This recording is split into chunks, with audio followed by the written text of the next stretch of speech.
سلام علیکم دوستانو، خدای وکړي چې روغ جوړ اوسئ. دوستانو، په فرانسې هېواد کې مهم خبره چې زه تاسو ته وړاندې کوم هغه دا د هغه دوستان چې خپل کورونه غیر قانوني په کرایه‌ګانو ورکوي. یعنې کور یې نیولی دی او خپل په کور کې 2 کسان غیر قانوني دیره کوي، یا هم هغه کسان ځان سره دیره کوي چې هغه اصلا په فرانسې هېواد کې اسناد نه لري یا یې منفي خوړلي وي. دوستانو، دې خبرې ته پام وکړئ چې فرانسې هېواد په ځینو ښارونو کې دې په اړه څېړنه شروع کړې ده چې ویلي لوبېل ښار کې یې دا کار ترسره کړی دی.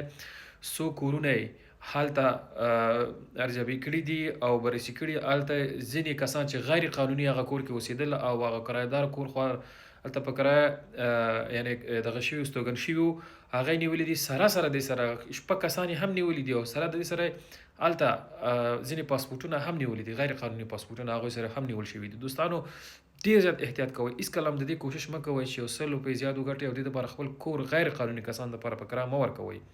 که ورکوئ، یو قانوني شکل ورته پیدا کړئ، یعنې وبېغجې کړئ چې یو قانوني اړخه ولري او ادرس ورته ورکړئ چې سبا تاسو مشکل کې سره مخ نه شئ. دوستانو، بیا هم وایم دوستانو چې هېڅکله هم غیر قانوني توګه خپل کور کې چاته ځای مه ورکوئ.